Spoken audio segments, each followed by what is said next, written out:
faites bien de nous rejoindre sur la télévision Maranatha Bénin. Bonsoir à vous. On connaît désormais les 3 premiers bacs 2025.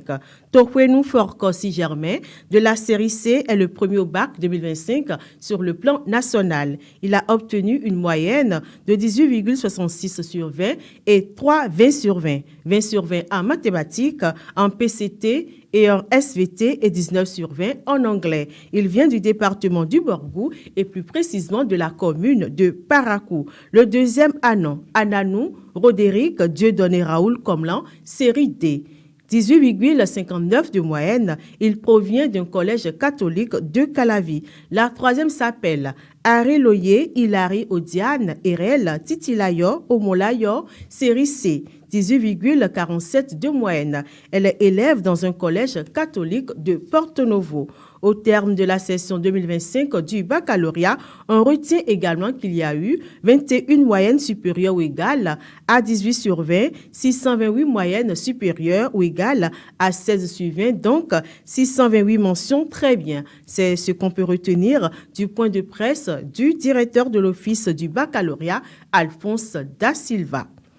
Une délégation conduite par la ministre du Numérique et de la Digitalisation, Aurélie Adam Soulé Zoumarou, a tenu une séance d'information avec les conseillers du Conseil économique et social jeudi dernier. Au menu de la rencontre, le contenu du Code du numérique en vigueur dans notre pays depuis 2018.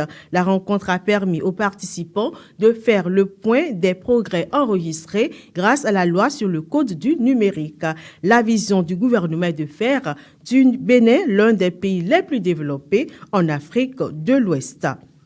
Autre information dans ce flash d'information, 44 nouveaux magistrats de la Cour d'appel de Cotonou ont officiellement prêté serment jeudi dernier. Ils ont juré de bien et fidèlement remplir leurs fonctions, de les exercer en toute impartialité dans le respect de la Constitution et des lois. Au cours de cette cérémonie, il a été rappelé aux récipiendaires l'importance de leurs fonctions par Lucien Assogba, huissier de justice. Ces nouveaux magistrats ont également reçu les félicitations de leur aîné de la Cour d'appel de Cotonou. Également jeudi dernier, dans le cadre de la Journée internationale de la femme africaine, entendez JIFA 2025, le Bénin a accueilli la 2e édition du trophée Nyota Africa qui signifie étoile africaine. Cette année, ce trophée est baptisé Amazon 2025, placé sous le thème Justice pour la femme, réparation en vue de la paix et la construction d'une nation prospère. Cette édition met à l'honneur des femmes leaders issus de divers milieux sociaux et dont l'action contribue activement à la stabilité et au développement du continent africain. Les activités phares prévues pour le 30 juillet 2025 sont une conférence, un circuit touristique, une soirée de gala et une cérémonie de distinction. La Journée internationale de la femme africaine, JIFA, s'annonce comme un moment fort placé sous le signe de l'unité et de la célébration du génie féminin africain. L'événement panafricain est organisé par l'association Nyota Africa en partenariat avec l'Institut national de la femme INF.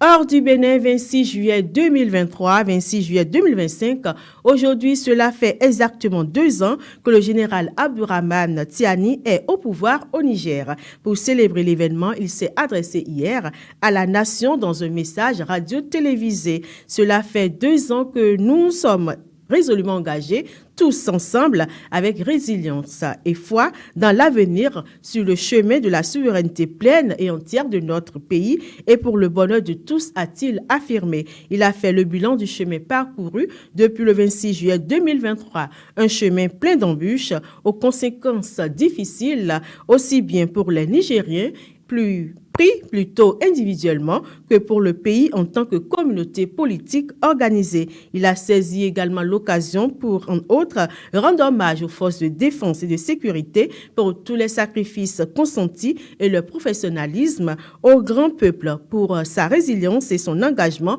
et à tous leurs amis pour leur précieux soutien. Il a également, dans son adresse à la nation, réaffirmé son ambition de ne pas confisquer le pouvoir et réaffirmé aussi sa disponibilité à tout dialogue pour autant qu'il tienne compte des orientations voulues par le peuple nigérien fiers et résilients.